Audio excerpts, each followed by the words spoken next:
Terima kasih Anda masih bersama kami dan kita masih di program acara Mimbar Muslimah. Dan ini kita di segmen ini kita akan melakukan sesi tanya jawab bersama Al Ustadz Lukman Hakim tentang tema kali ini yaitu sholat.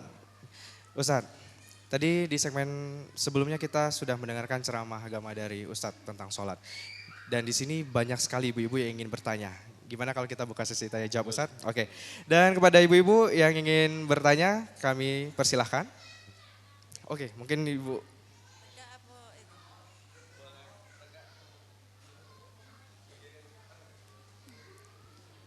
Assalamualaikum warahmatullahi wabarakatuh. Waalaikumsalam Saya warahmatullahi dari pengajian Musala Ar-Rajab. Nama saya Nelly Mariani. Yang ingin saya tanyakan masalah apakah rukunnya sholat, sudah itu apa bedanya sholat memakai doa iftitah dengan tidak memakai doa iftitah. Wabillahi taufiq wal hidayah. Wassalamualaikum warahmatullahi wabarakatuh. Waalaikumsalam warahmatullahi wabarakatuh. Terima kasih kepada Ibu yang telah bertanya. Dan Ustadz kita langsung jawab dulu. Langsung jawab mungkin ya Ustadz. Oke, silakan Ustadz. Baik ibu-ibu, pertanyaan daripada saudari kita ini tentang inti hikmah ya. Rukun sholat. Oh Masya Allah, itulah ibu-ibu. Jadi kalau sudah berbicara masalah rukun dalam sholat ya, yang dikatakan rukun itu adalah sesuatu yang tidak bisa ditinggalkan di dalam rangkaian sholat.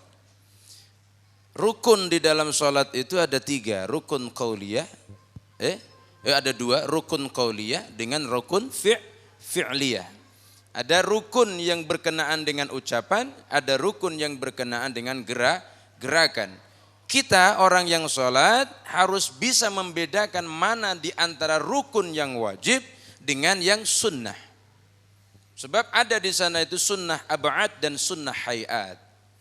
Makanya kalau dibahas tentang rukun, maka ini harus kita ikut majelis secara kontinu, setiap ba'da Jumat, itu secara kontinu membahas tentang rukun sholat mulai dari al-qiyamu lil qadir, berdiri bagi yang mampu, terus takbir, terus membaca suratul Fatihah dengan bismillah dan sampai salam yang pertama, ini bagian daripada kajian rukun. Ditinggalkan rukun dengan sengaja, maka sholat bisa batal. Tapi kalau syarat dalam sholat ditinggalkan satu, maka dia tidak membatalkan sholat.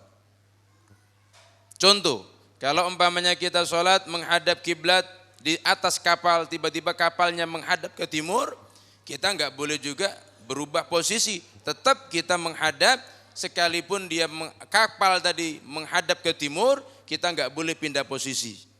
Tetap kita menghadap kiblah secara qalbiyah. Itu yang pertama. Jadi ibu-ibu harus tahu, bapak-bapak juga demikian. Rukun sholat itu ada 17, ini harus paham. Wajib tahu. Kalau di dalam kitab Safinatun Najah, wajib tahu. Jangan sampai kita ini rukuk itu masuk kepada wilayah rukun atau bukan. Tidak tahu. Sujud itu masuk wilayah rukun atau bukan, tidak tahu. Jadi pokoknya sholat model itulah. Maka sedikit demi sedikit ibu-ibu ya kita belajar tentang fardunya wudu juga harus paham. Karena ada fardu, ada juga yang sunnah. Sholat juga demikian. Ada yang rukun, ada juga yang sunnah. Ada yang ab'ad, ada juga yang hayat. Itu yang pertama. Yang kedua, tentang apa bedanya sholat pakai iftitah dengan tidak, sama saja.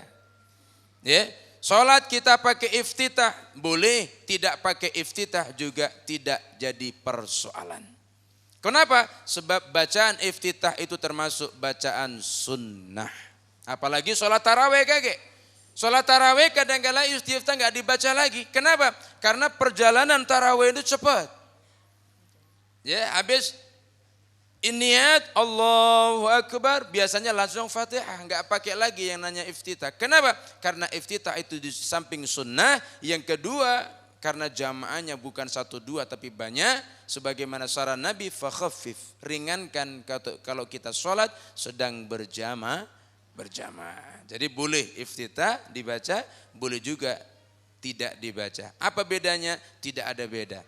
Paling yang membedakan adalah iftitah dengan tidak iftitah adalah pahalanya saja yang berbeda. Saya rasa mungkin itu. Nama saya Pipit dari pengajian Babu Taubah, ingin menanyakan, Pak, boleh dak sholat sunat taubat itu dikerjakan selesai sholat maghrib menjelang isya? Ya, ini ada pertanyaan dari Bu Pipit ya Bu ya, tentang sholat taubat nih Ustadz. Apakah boleh dilakukan setelah antara maghrib dan isya begitu ya? Dan sebenarnya waktu yang paling tepat itu kapan sih Ustadz untuk sholat taubat itu sendiri? Ini majelis taklim babut taubat. Itu apa? Maka pertanyaannya pun juga tentang taubat. Boleh enggak sholat taubah itu ba'da maghrib menjelang isya, dilaksanakan di masjid babut taubah. Itu kan. Jadi taubat galau memang ibu-ibu ya. Insya Allah. Sholat taubah itu sebenarnya tidak ada ibu-ibu. Jangan kaget ibu-ibu ya. Sholat taubah itu tidak ada. Yang ada itu tobat sambel ibu-ibu. Ya. Habis tobat ngulang. Habis tobat ngulang. Ngulang lagi. Ibu pernah enggak tobat dari ngerasani orang? Mulai hari ini saya tobat nak lagi nak ngerasani wong saya itu. Sudah tobat itu semenit ada orang datang. Oh sebenarnya aku sudah tobat, cuma ndak lemah orang ngajak ngerasani orang laju galau laju. Jadi sholat tobat itu ibu-ibu ndak ada. Yang ada adalah sholat awabin atau tawabin. Sholatnya orang-orang yang bertaubat. Waktunya bainal isya'ain ba'da maghrib menjelang Kenapa? Sebab waktu di antara maghrib dengan isya ini ada waktu yang mustajabah. Boleh enggak dilaksanakan di luar daripada ba'da maghrib dengan isya? Boleh, enggak jadi masalah.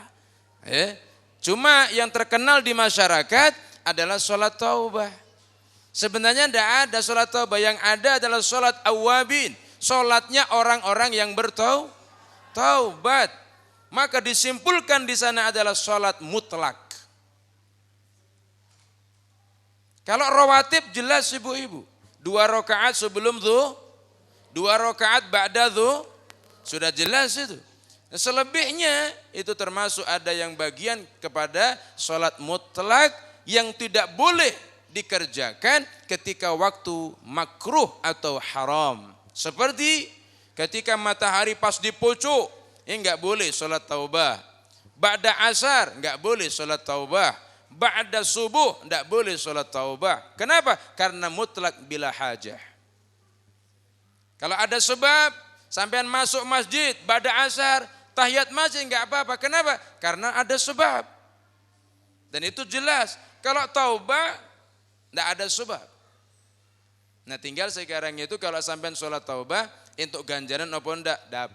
Dapat ganjaran ibu-ibu. Terus bagaimana niatnya? Ya, niatnya saya niat sholat sunnah 2 rakaat karena Allah boleh. Saya niat sholat sunnah taubat 2 rakaat karena Allah boleh. Kenapa? Karena sholatnya orang yang mengiringi pertaubatan dari perbuatan yang tidak diridhoi oleh Allah Subhanahu. Jadi sholat taubat boleh dilaksanakan ba'da maghrib menjelang isya. Itu sholatnya orang-orang yang bertaubat. Cuma sedikit saya terangkan. Sebelum sampai sembahyang taubat, niatlah untuk tidak mengulang kembali perbuatan yang tidak baik yang pernah sampai laksanakan. Oke, dan Ustadz, sepertinya ini sebenarnya masih banyak sekali yang perlu kita bahas. Dan ibu-ibu juga masih banyak sekali yang ingin bertanya. Tapi apa daya nih Ustadz, waktu juga ini yang membatasi kita semua. Lalu bagaimana untuk kesimpulan tema kita kali ini Ustadz, tentang sholat? Bapak, ibu-ibu yang saya hormati, kesimpulan yang perlu saya sampaikan adalah sholatlah sebagaimana sholat yang dinisbatkan atau yang disandarkan kepada Rasulullah Sallallahu Alaihi Wasallam. Kalau saya sholat 4 rakaat karena Nabi sholat 4 rakaat. Kalau saya sholat maghrib 3 rakaat, Nabi pun juga sholat maghrib 3 rakaat. Jadi ittiba'un Nabi. Sholatlah sesuai dengan ittiba'un Nabi. Yang kedua, jangan memandang seseorang dari satu sisi. Kalau orang itu tidak sholat, jangan dulu dianggap jelek. Kalau dia tidak berkerudung, belum tentu dia lebih jelek daripada orang yang berkerudung. Yang ketiga, saling rukun antara satu dengan yang lainnya. Ya, sebab sholat adalah bisa mencegah perbuatan keji dan mungkar. Sholat bisa membikin diri kita ini menjadi figur-figur yang berakhlakul karimah. Inna sholata tanha anil fahsya wal mungkar. Jangan sampai orang mengatakan sholat rajin, belagu dengan tetangga rajin. Paham Bu ya? Sholat rajin semakin ramah tamah dengan orang, semakin ramah tamah dengan suami, semakin ramah tamah dengan istri-istri, semakin ramah tamah dengan tetangga kanan dan kiri. Mudah-mudahan kebaikan sampean semuanya, Lubuk Linggau semakin berkah dan Silampari diridhoi oleh Allah Subhanahu wa taala. Ini saja yang bisa saya sampaikan sebagai kesimpulan daripada tausiah kesempatan yang berbahagia ini. Mudah-mudahan bermanfaat. Kurang lebihnya mohon maaf. Akhirul kalam, sekali lagi terima kasih. Assalamualaikum warahmatullahi wabarakatuh. Waalaikumsalam warahmatullahi wabarakatuh. Terima kasih Ustadz Lukman Hakim yang telah memberikan tausiah pada Mimbar Muslimah episode kali ini. Semoga kita nanti bisa diberikan kesehatan sehingga kita bertemu lagi Ustadz ya. Amin, amin. Tentu saja dengan tema dan tempat yang berbeda gitu Ustadz. Baiklah para hadirin sekalian dan pemirsa di rumah, demikianlah jumpa kita pada Mimbar Muslimah episode kali ini yang mengangkat tema tentang sholat bersama Ustadz Lukman Hakim. Semoga bermanfaat dan kita dapat mengambil hikmah dari setiap perjumpaan kita kali ini. Dan saya Albu Kolbin bersama kru dan rekan kerja yang bertugas pamit. Wassalamualaikum warahmatullahi wabarakatuh. Silampari TV punya kita.